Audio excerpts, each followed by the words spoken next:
Hey everybody, welcome to our Max Immunity webinar. Super excited.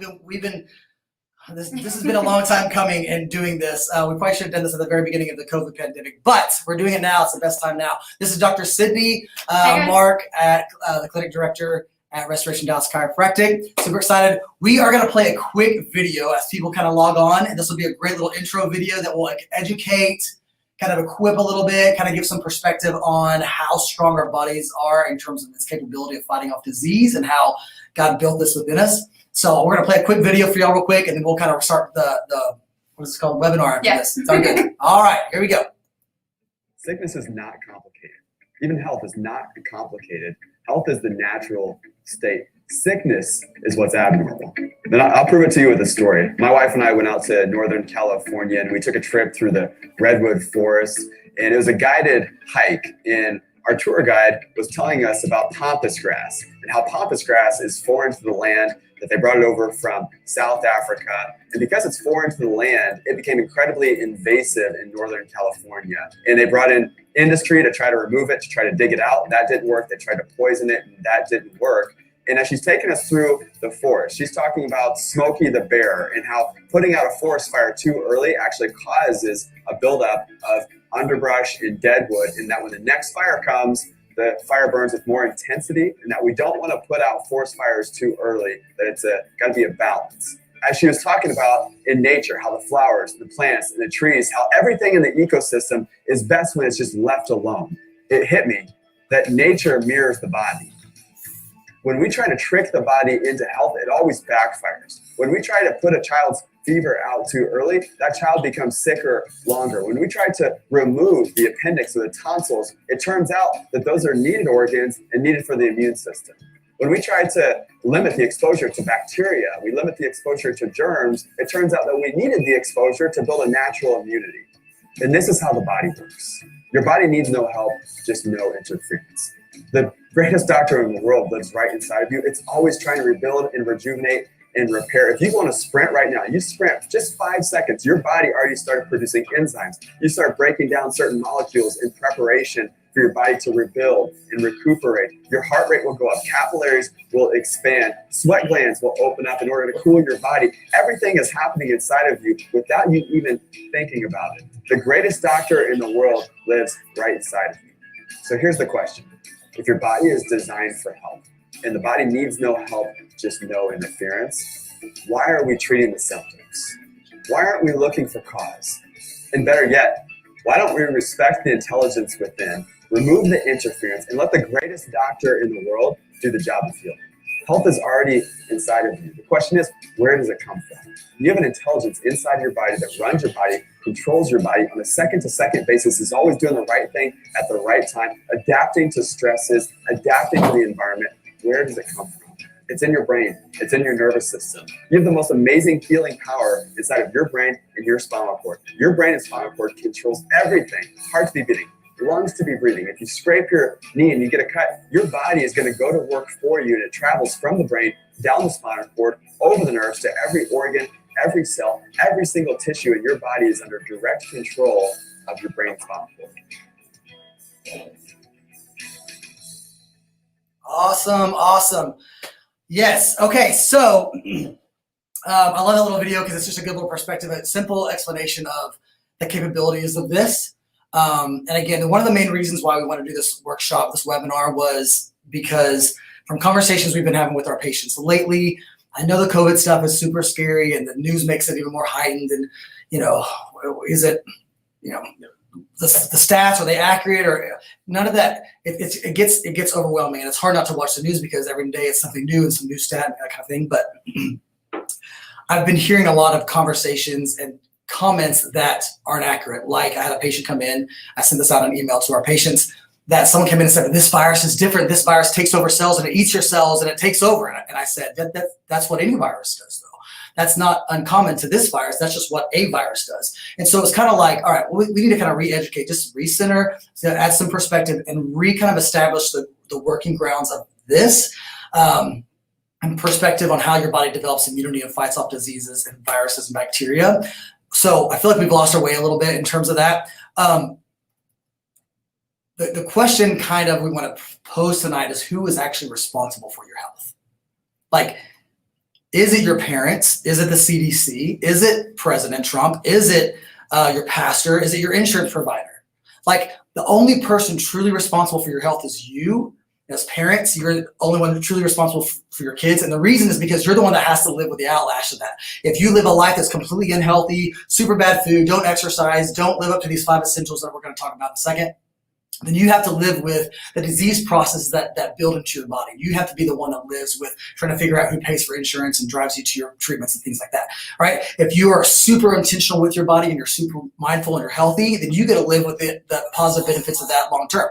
So you're the only one that's responsible for your health. And so what we want to do is we want to give you informed consent. I want you to have the right information or enough information for you to make the best decision possible for what goes in your body, on your body, and not abdicating those choices to a government agency to say, hey, I'm waiting for a pill or a vaccine, because they're trying to sell us on this idea that health comes from outside. And I want to say there's a time and place, but for the most part, listen, your body is unbelievably powerful and capable. And so that's what we want to talk about tonight. What is it capable of? How does it actually do its job? So there are 5 essentials. We're not going to cover a lot of these tonight, but there's 5 essentials that bring about health. And this is part of our mission, is to reduce unnecessary surgeries and medicine and suffering by advocating these 5 essentials. But proper nervous system functioning, mindset, nutrition, quality nutrition, exercise, and minimizing toxins. I'm going to blow through those because we're going to get to those tomorrow night in our webinar tomorrow night. But those 5 tools are necessary to developing a healthy individual. So what we're going to do tonight, one of the main expectations that I want leaving tonight, and we're going to get into this real quick because we only got 20 minutes left, is I want you to leave with hope. I want you to leave with hope that this organism, your body, is very, very powerful. A lot more powerful, and a lot more things are at play than you realize. So that's what we want to discuss tonight. Dr. Sydney is going to be taking the helm at a lot of this. Tomorrow night, we're going to get into some of the protocols, what nutrition, specifically foods or supplements to be taking to actually boost your immune response to your body, what forms of exercise, how your nervous system plays into this, like phenomenally, really unique way and approaches to that. So we'll get into that tomorrow night in the 30 minutes tomorrow night. But tonight, we want to get into immune system responses. Okay, so we're going to do our first giveaway real quick, okay? What we're going to give away, oh, I lost it. Hello, look alive. We're going to give away our Mindset Matters shirt. It's a large. So the first person to type in the word immunity wins this t-shirt. So Lydia's gonna be checking on this, and we're gonna let you know who wins at the end. But you get a free t-shirt if you type in the word immunity. I love it. Glad you guys are online with us. All right, we are gonna play a little quick video. We're gonna pause along the way and talk over it about how your immune system works in your body. Listen, this has potential to get super nerdy and confusing, but we're gonna pause it, and we watched it like 10 times. It's gonna be awesome, but it's so important. So don't be like, why are we watching this? It's so important to understand all the things that come from this. Okay, so here we go. We're gonna get to it. Let me get my little video going up here. All right, so here is this fun little video, a little TED video. All right, here we go.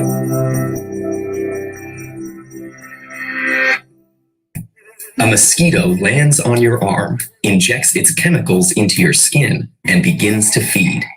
You wouldn't even know it was there if not for the red lump that appears, accompanied by a telltale itch. It's a nuisance, but that bump is an important signal that you're protected by your immune system, your body's major safeguard against infection, illness, and disease. This system is a vast network of cells, tissues, and organs that coordinate your body's defenses against any threats to your health. Without it, you'd be exposed to billions of bacteria, viruses, and toxins that could make something as minor as a paper cut or a seasonal cold fatal. The immune system relies on millions of defensive white blood cells, also known as leukocytes, that originate in our bone marrow. These cells migrate into the bloodstream and the lymphatic system, a network of vessels which helps clear bodily toxins and waste. Our bodies are teeming with leukocytes. There are between 4,000 and 11,000 in every microliter of blood. As they move around, leukocytes work like security personnel, constantly screening the blood, tissues, and organs for suspicious signs. This system mainly relies on cues called antigens.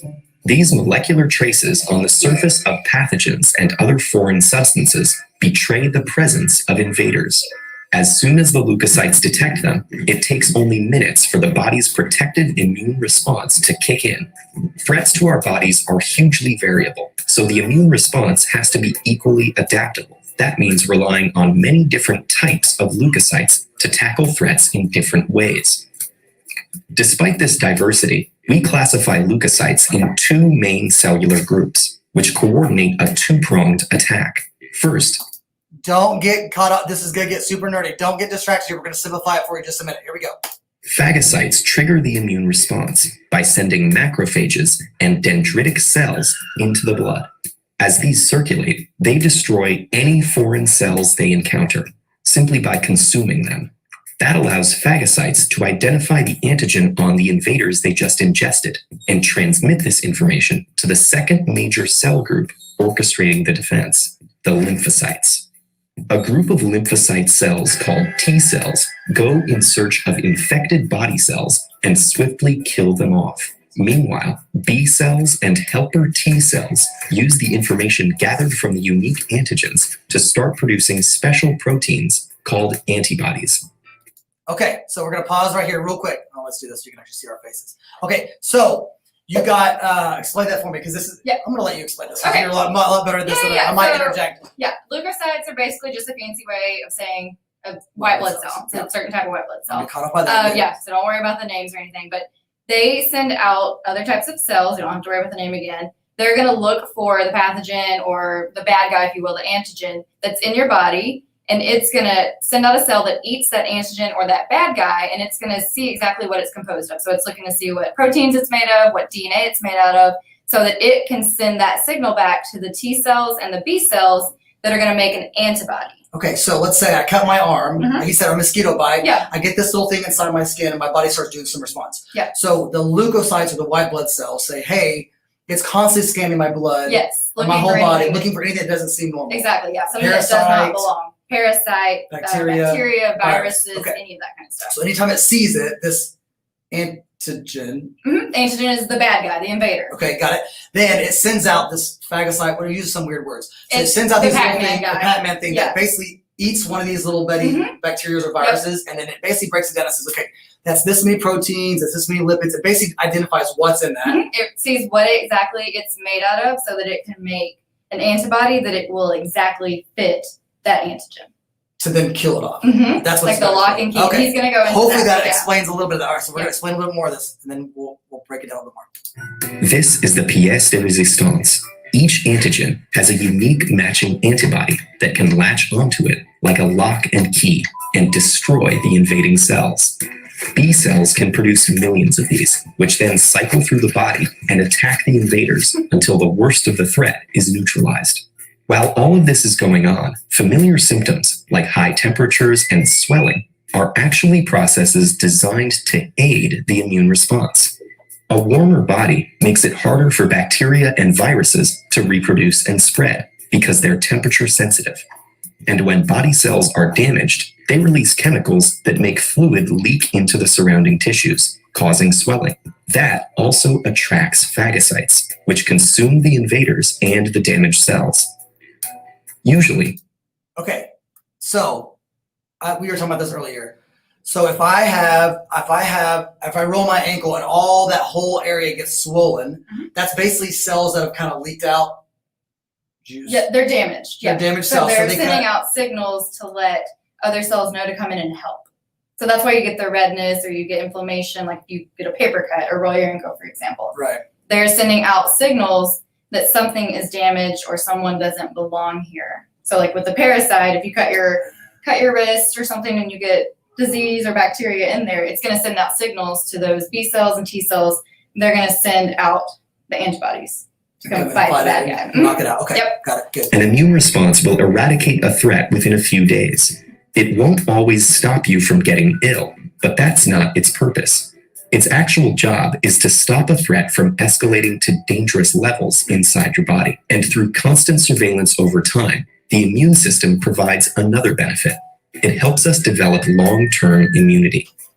When B and T cells identify antigens, they can use that information to Yeah, so we talked about developing long-term immunity. So there's a couple natural ways, natural immunity or natural herd immunity, if you've heard those words, and we're hearing a lot with COVID, with this vaccine that's they're working on. So natural immunity is when an antigen, so a virus, bacteria, or parasite comes in through a natural means. So nose, eyes, mouth.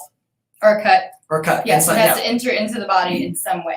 So when it does that, though, your body develops this full cascade of, so it releases those phagocytes, it goes and eats the thing, it develops figures out what the antigen is, then develop the exact antibody to completely eradicate that lock and key, lock so that and it key. completely get rid of that bacteria, that virus, or whatever, and wipe it out completely. Got it. So with a vaccine, though, it's a different response. Yes, so you're skipping some of that cascade, and you're not getting that permanent immunity like you would through the natural or acquired immunity. Okay. Okay, so you develop some immune response, but that's why there's boosters. Yes. Because it doesn't last as long or lifetime. Okay. Yeah. That makes sense. Okay. So good. Okay. All right. Keep going. recognize invaders in the future. So when a threat revisits, the cells can swiftly deploy the right antibodies to tackle it before it affects any more cells. That's how you can develop immunity to certain diseases, like chickenpox. It doesn't always work so well.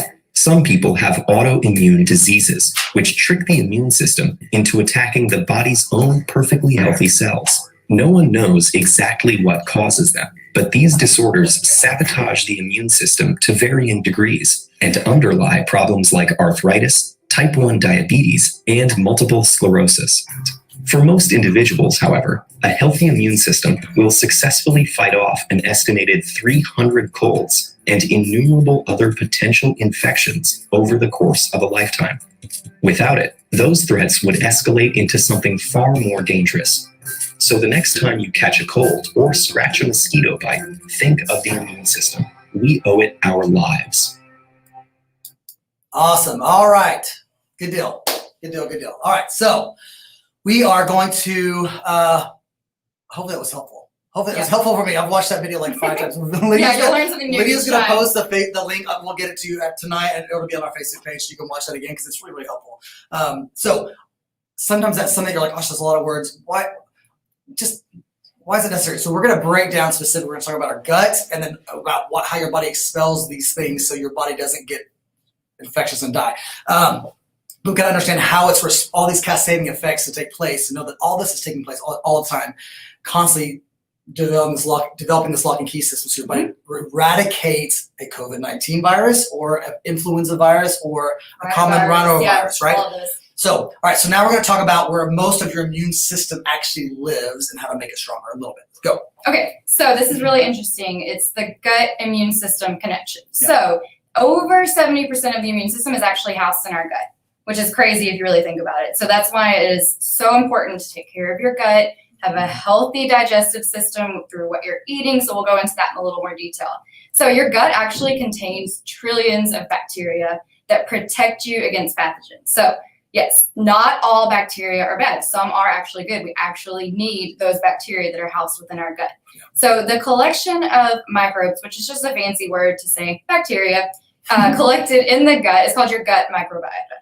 So the gut microbiota actually interacts with almost every single cell that you have within your body. So while, like I said, some bacteria can be bad, most of the bacteria in your gut are the good, healthy bacteria that actually signal to your immune system when they've detected a pathogen or a disease-causing bacteria or virus or any of that things that we come in contact with that shouldn't be there. So that's why the gut microbiota, it communicates with those immune cells, and then it sends those little dendritic cells or the little Pac-Man out to eat the pathogen. So that's where So it's doing a lot of not controlling, but it's most of that. It's sending a lot of those signals to the immune cells to start that cascading process. Yes. Most of those cells are in your stomach. The majority of that is housed so in your gut. You want to starts take in care your of gut. this. Yes. Good. So the gut microbiota actually influences either the likelihood that you will develop the disease or that you're able to fight it off, which is what we're looking at right now. We're trying to fight off COVID-19, the flu virus, the rhinovirus, any of those things. And so one key to ensuring that you have a healthy immune system is, again, taking care of your gut. So you need to make sure that there is as much good bacteria and as little of the bad and harmful bacteria housed in your gut as possible.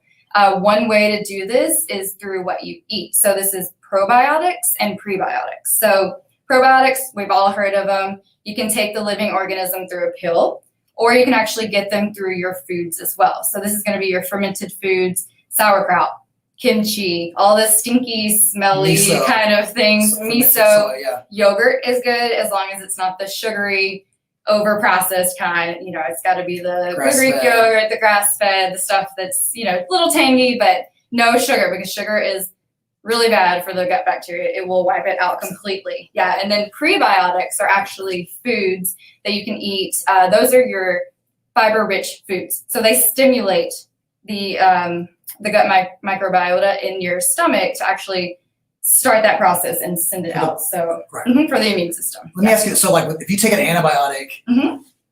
so the reason why that can disrupt that, and people usually get sicker, is because it destroys good and bad bacteria in your stomach. Exactly, yeah. So that antibiotic cannot distinguish between the good bacteria and the bad bacteria. So it comes and wipes out everything. So a lot of people will experience some GI issues, you know, some diarrhea, or even a recurring infection after you finish your antibiotics, because it's going to take some time to build the good bacteria back up. Which is your immune response, so it doesn't know how to. Mhm. Can't Your like- immune system's down. So if you're taking a lot of antibiotics as a kid, Yes. or you're on those repeatedly, your whole immune system is basically just compromised. Yeah. So you For an have a extended greater period of time. propensity to lead to these. Mhm. societies. You can stay chronically sick Okay. for long term. So Okay. if you are on an antibiotic or you do have to be on one, taking probiotics is a good idea, but make sure you space them out. So if you're going to take an antibiotic for anything, take your probiotic or your yogurty foods or your fermented foods 3 hours apart. That way they don't interact with each other. Because if you take them at the same time, You're just killing them all. they wipe each other out. That's right. All right. Good. Helpful. Yeah. All right. Moving on. All right. All right. Let's talk about. Coughing, fevers, and sniffling. Yes. Okay, so those are all common symptoms of being sick. We've all had this, we've all experienced it. So this is what your body looks like when it's fighting off an active infection. These things are all actually good for you. It's what your body was made to do. Annoying, Yeah, but good for you. yes, it's, the way we were made, it's super intelligent. All of these things have a purpose. So while they're not pleasant, the disease symptoms such as the fever, the cough, the sniffling that occur when you are fighting off something is because your immune system has already reacted to that pathogen or that bad guy, the invader, the virus, the bacteria, parasite, anything that may be within your body. So it's already developed the antibody. So now it's attacked it, and now it's trying to expel it out of your body. It's if you remember from the video, fever is really good for fighting bacteria because they're heat sensitive. Yeah. So like I said, fever is a very common sign of illness, but it's not always a bad thing. So diseases are actually shortened by letting your fever run its course. Yes, I know it's annoying, but it's actually a sign of health. So we say, when you start, someone's like, oh, are you sick? Or you're coughing or sneezing. I'm like, no, I'm actually healthy. My body's doing exactly what it's supposed to be doing to fight off whatever's doing. That means it's healthy. So based off the research we've seen, any fever 104 below, it depends on age, is safe. I know that sounds high for a lot of people. 104, oh my goodness, that's going to be pretty rare. Yeah. When you get in the 105 range, that's when you're like, ooh-wee. Yeah. To be mindful and don't want to let that ride out too long. But 104, I'm telling you, it's a lot higher than this. You can let your body go than you think. Mm-hmm. So. That's what it's made to do. Yeah. So, of course, monitor your fever throughout to make sure, like you said, it doesn't go past that safe level. But you need to let that fever run its course. So, as uncomfortable as it may be, don't take any anti-fever medicines. So, don't take your Tylenols, don't take Advil, don't take ibuprofen. Let that fever run its course, because what it's doing is trying to get you back to health. It's getting rid of that bacteria and that virus. What you can do in the meantime is you should rest as much as possible. Anytime you're sick with anything, whether you have fever or not, rest. Yeah, rest is the most important thing you can do, because while you're resting, your nervous system and your immune system are working to get rid of whatever's going on inside. So they're working to get you back to optimal health. That's right. Yeah. So no caffeine, no sugar stuff, no alcohol. Yeah. Lots of water, lemon water, herbal tea. That'd be good. Yep. Clear liquids. Yeah. So stay away from sodas, sugary drinks. Yep. Obviously, If that's you want to put like a washcloth on your forehead, on your wrist, or light clothing just to get more comfortable, let your body rest is probably the best thing. Yeah, rest is number one. Regarding coughing and sneezing, kind of the same thing. What we were talking about earlier about the respiratory. What were we saying earlier about respiratory? I don't know. It's really, really interesting though about respiratory, like with COVID, it's a respiratory disease, right? But when you cough up, when you're coughing up bacteria or viruses or whatever, that goes into your mouth, that you end up swallowing the mucus down into your stomach, which nothing can survive in that setting. So these systems are all designed to work together to basically expel and eradicate this as quickly as possible. So again, as annoying as it is to keep coughing and phlegm, we'll get to talk about mucus in just a second, and then y'all, we have one more slide and then we're done. I know, right? Quick. It's kind of nice. But it's absolutely essential because your body is going to move around these different cough, and it's going to sinus infections, and your adenoids and your lymphs are going to do certain things to basically expel this in the best way possible. So anyways, you're better explaining. Yeah, no, as you were saying, like, coughing and sneezing clear the airways technically of like the harmful bacteria or the harmful irritants, all that. Fever is fighting off the bacteria. So coughing's good. Mucus is also a good thing. So all it is like this gelatinous, gooey stuff that your body naturally makes anyways. So which is made of what? It's mostly water. It's like 95% water, and then a little bit of protein, a little bit of fats, a little DNA, all that, sciencey stuff. But yeah, mostly water. Okay. So you're making it constantly during the day. You're swallowing it. You don't even realize it. It's awesome. Yeah. Sounds weird, but like you said, respiratory bacteria, when it's swallowed in mucus, so when you're coughing it up, you can spit it out, of course, but if it's swallowed, if you didn't even realize it, it can't live in your stomach. So it's not going to cause you any harm. Once it gets to the substance, so it can't get out and can't spread. And it also prevents it from forming what we call biofilm, which basically, like if it were in the lungs, it's just creating this like colony of bacteria, and that makes it harder to fight. Got it. So it'd be like a huge army altogether. If you like scatter an army, it's a lot easier. So it basically helps separate them into the you're so stopping the bacteria from like setting up camp. Setting up camp. Good. Okay. So as annoying as it is, do not take Mucinex. Let it not 3 hours. I'm talking like 5, 6, 7 days. Ride this thing. I know it's so annoying, and you're gonna be like, I can't breathe. Let your body play its course out, okay? Yeah, no Mucinex. Yeah. Lots of fluids to help drain that out. Okay, good. All right. Now, what's next? So the last thing we're going to talk about in regards to the immune system is stress. Oh, big stress. One. Okay. Last one, and then we're done. All right. Yeah. Okay. So we're going to look into how different types of stressors can affect your immune system. So stress is always there. We can have stress that's physical, so that's traffic, work issues, all that kind of stuff. Emotional, things at home, divorces, issues with your kids, all that kind of stuff. Environmental, so that's going to be your food, your toxins, your cleaning products, your laundry detergent, pesticides, things in the air. Okay. And then theoretical. So these are a little trickier, but this is thoughts. So it could be something as simple as worrying whether something could or could not happen, which you can't prevent. So that's a lot of the stressors happening right now. Yes. People are worried that they're going to catch COVID.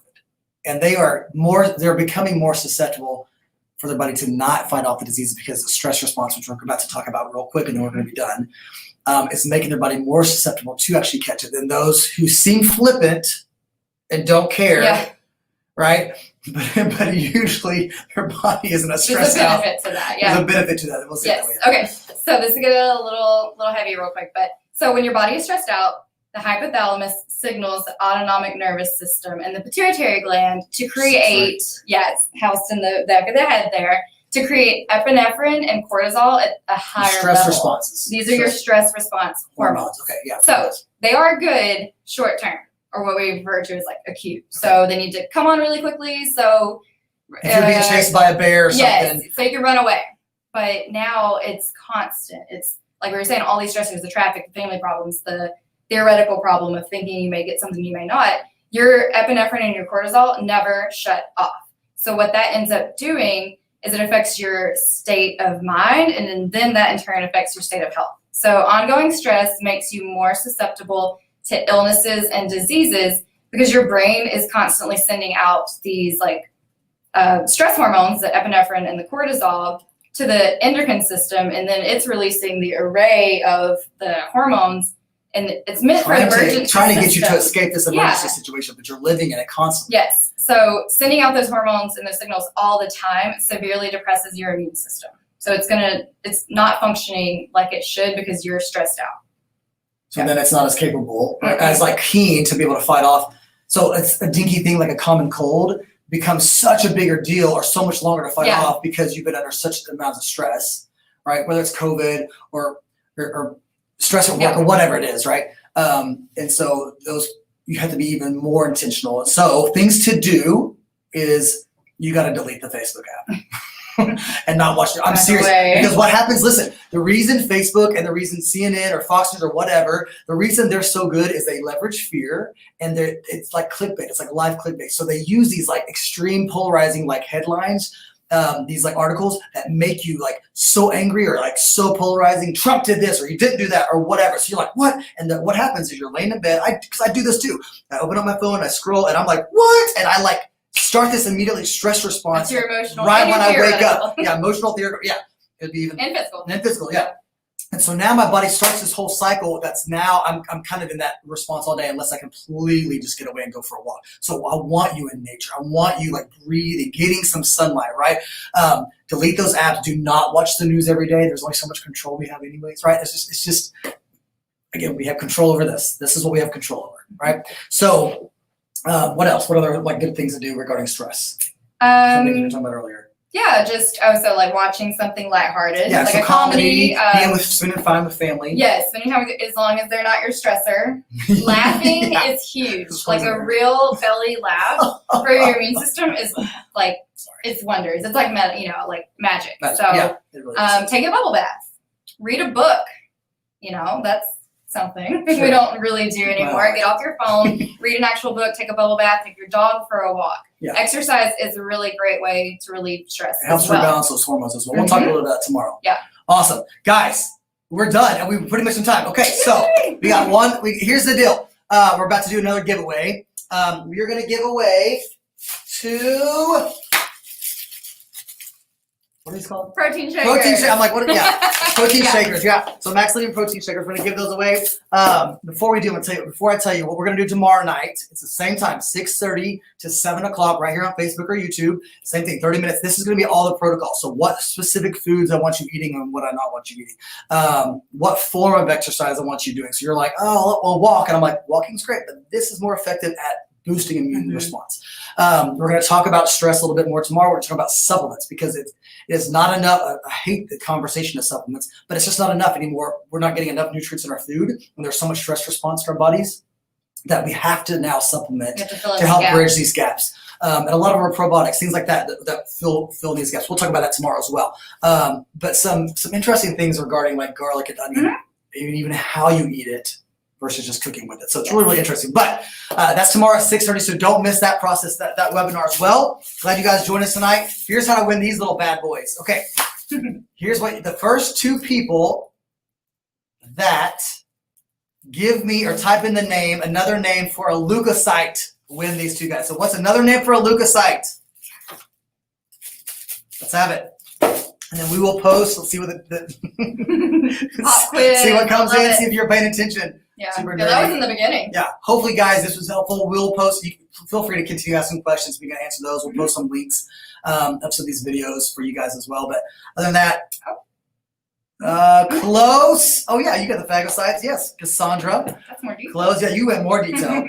Yeah, you went to the specific leukocytes, but think bigger picture if you want to go that. Super simple. Guys, thank you so Like much an for. AKA. Yeah, the big umbrella. Thank you guys so much for joining us tonight. Hopefully this was helpful and just establishing again that perspective that this is like where health comes from within, not from outside, and it is unbelievably strategic and powerful at fighting off infectious diseases, bacteria, and parasites. And so we want to fuel this, make this as strong as possible. Let's make the host as strong as possible and not worry as much about the germ. Okay, we will see you tomorrow night at 6:30. Hope you guys have a great night.